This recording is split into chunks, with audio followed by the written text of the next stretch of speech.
kita masuk ke pasca observasi kelas Susan ya. Siap. Gimana nih tadi perasaan Susan setelah melakukan pembelajaran hari ini? Yang pertama perasaannya luar biasa tertantang, jadi menarik, dan saya merasa bahagia sih sebetulnya, karena anak-anak meskipun ini kayak micro teaching gitu ya, ada ibunya, ada orang baru lah yang masuk kelas gitu bagi mereka, tapi mereka bisa mengikuti semua pelajaran dengan baik, dan itu membuat saya juga semangat dan bisa fokus gitu. Awalnya saya berpikir bahwa kayaknya ini kacau nih gitu dan sebagainya, tapi ya alhamdulillah sih menurut saya pribadi sudah sesuai dengan yang diharapkan. Jadi sesuai dengan yang diharapkan ya. Saya lihat tadi anak-anak antusias dari awal sampai akhir, anak antusias sekali nih. Apa nih kiatnya nih besar? Kayaknya mah itu tiap hari kayak gitu. Jadi anak tuh semangat karena tadi banyak sekali ya KSN-nya ya kalau saya. Iya. KSN-nya banyak sekali. Jadi untuk menyemangati anak untuk belajar tuh setiap waktu mungkinnya khususan tadi ketika anak ada ribut gitu. Ya.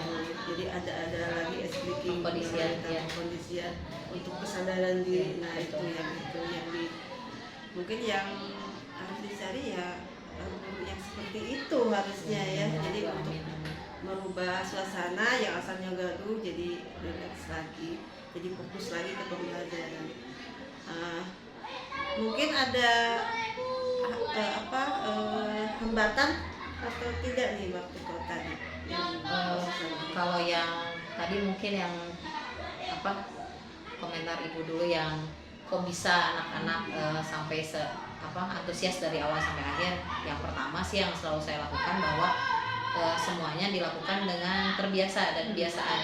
Jadi saya betul-betul membiasakan ketika anak-anak di kelas itu ada gurunya atau tidak ada gurunya, mereka sudah membiasakan dengan urutan pembelajaran dari mulai berdoa, kemudian juga menyemangati kayak tepuk semangat dan lain-lain, itu rutin. Jadi ketika saya pun lupa tidak memberikan itu, mereka yang minta sendiri gitu.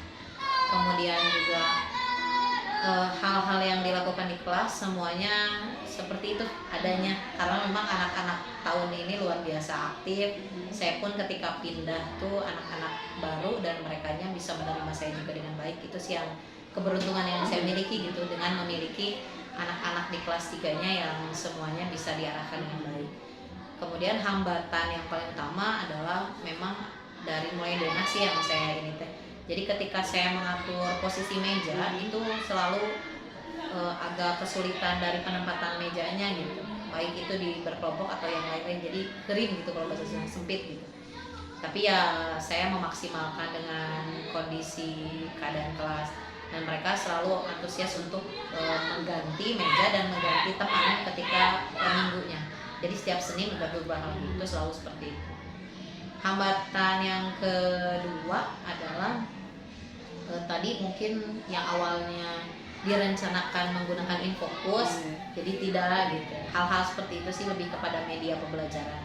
Tapi akhirnya saya mensiasati langsung dengan membeli kertas buram itu dan menyiapkan note gitu ya untuk mereka supaya bisa lebih aktif dibanding harus melihat langsung ke depan. Kemudian tadi pas pembagian seperti diferensiasi kontennya, saya mencoba memaksimalkan meskipun memang saya dirasa kurang, masih ada yang kurang, seperti pengorganisiran yang kemampuan yang low itu, yang betul-betul di bawah.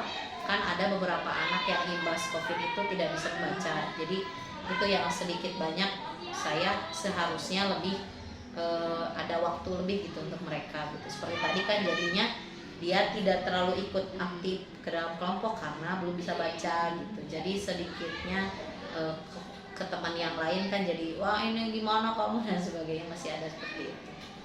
Itu sih hambatannya. Jadi kerja sama anak-anaknya memang belum bisa maksimal karena kemampuan anaknya banyak yang masih low. Jadi ya hambatannya. Tadi Dena tempat duduk berarti sudah Ibu siasati dengan tadi berbagai tempat duduk ya, jadi tidak terus aja berbentuk seperti itu. Terus tadi media karena itu tadi seharusnya ada yang fokus ya, tapi karena ada satu hal jadi guru itu harus ada plan A, plan B ya. Betul sekali. Jadi walaupun tidak ada yang fokus, tapi pembelajaran harus berjalan dengan lancar dan baik. Terus yang ketiga adalah hambatannya itu tadi ada yang low mungkin ya. Nah, low itu tadi Ibu yang harus dilakukan Ibu bagaimana tadi itu? Kalau tadi yang low, saya yang dilakukan pertama ada tutor sebaya. Jadi makanya di tiap kelompok itu di awal saya ingatkan kembali kepada tutornya tersebut bahwa kamu siapa yang harus dibantu di kelompok itu. Jadi diingatkan kembali tanggung jawab dia juga sebagai tutor sebaya, karena anak-anak juga ada cara lain selain mengetahui pembelajaran dari guru, bisa juga dibantu oleh temannya. Itu supaya lebih mudah dan kagero gitu kalau bahasa Sunda, lebih semuanya bisa rata gitu. Ada tutor sebaya. Ya, tadi sudah diungkapkan tadi sama Bu Susan mengenai tutor sebaya ini tadi kelas. Terus hal untuk hari ini nih, hal positif apa yang Ibu temukan ketika pembelajaran hari ini? Kalau dari segi KSE tentu sangat banyak. Tadi saya lihat dari pertama ketika saya mengungkapkan, terus anak ada yang bilang saya diganggu nih temannya itu waktu di awal, saya langsung ya alhamdulillah anak-anak langsung menyadari sendiri kesalahannya dan dia harus melakukan apa, dia langsung melakukannya gitu tanpa disuruh ataupun tanpa ada paksaan. Itu satu. Kemudian untuk masalah materi yang saya sampaikan pun saya lihat mereka sudah betul-betul bisa memahaminya dan langsung mempraktekkan gitu. Tadi yang bajunya kurang rapi langsung merapikan sendiri tanpa saya sampaikan. Kemudian mereka pun menyadari bahwa tanggung jawab mereka ataupun kewajiban mereka seperti apa, baik itu di sekolah atau di rumah gitu. Dan itu yang membuat saya pikir ini berhasil untuk materi yang disampaikan dan mudah-mudahan bisa bermanfaat terus buat mereka nanti ke depan. Mudah-mudahan ya Bu Susan. Ini nih tingkat keberhasilan nih pada hari ini Bu Susan sudah lakukan dan rasakan berapa persen? Kalau saya boleh sedikit berbangga diri sih 8 sih Bu kayaknya. Enggak 9 gitu. Karena kenapa sih sebenarnya? Oh gitu Ibu.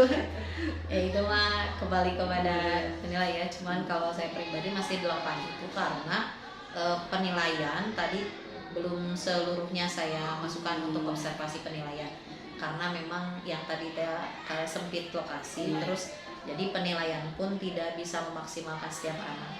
Tapi kalau secara overall ya 8 lumayan 9 ya. Jadi hampir sempurna ya kalau 9. Ya untuk kedepannya ya barusan untuk supaya tadi kan masih 8 ya 9 biar agak naik lagi lah, bagaimana ininya strateginya gitu. Yang pertama saya betul-betul harus menguasai materi supaya tidak ada seperti yang terhambat dari pemikiran mau menyampaikan apa gitu kan. Yang kedua mungkin dari mulai segi LKPD dan juga poin-poin itu harus lebih maksimal, karena tadi kan ada kendala fotokopian yang kurang ini ya, jadinya memperlambat juga dari waktu gitu. Itu sih, media yang dibuat harus lebih menarik, praktis dan mudah dipahami oleh anak. Kemudian juga harus ada memfasilitasi kepada peserta didik yang memang seperti tadi dia menulisnya agak kurang, ingin menyampaikan dengan cara gambar atau dengan cara apapun, itu harus difasilitasi juga. Jadi itu diferensiasi kontennya ya Bu ya khususnya. Tapi tadi sudah ada diferensiasinya mengenai produknya, ada tadi kontennya sebenarnya ada tadi gambar ya. Ada 2 ya, gambar ya, sama ada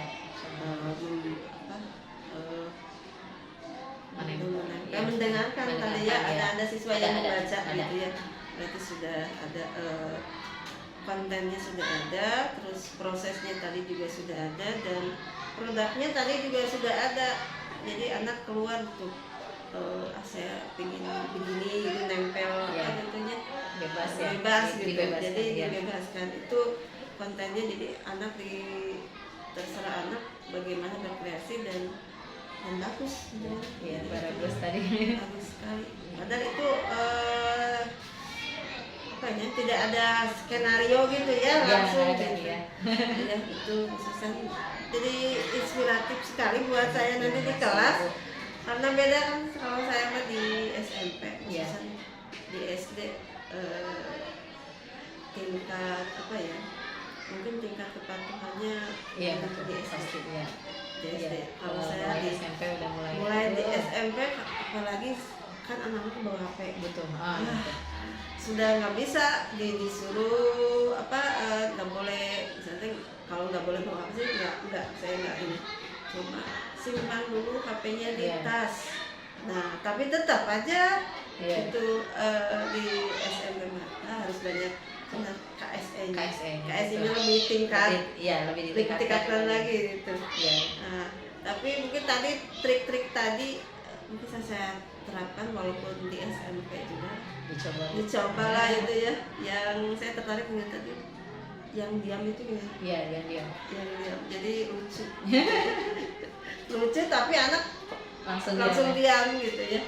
Nah, itu. Ya, jangan bosan-bosan itu memang, makanya saya juga tiba-tiba ada nyanyi di tengah dan sebagainya, itu juga termasuk cara pengkondisian juga, dibanding kalau mereka semuanya diam, nggak akan ini gitu. Makanya dengan cara halo, hai, atau jual tiba-tiba menyanyi sedikit banyak, mereka meskipun sambil nyanyi tiba-tiba jual duduk, tiba-tiba jual apa.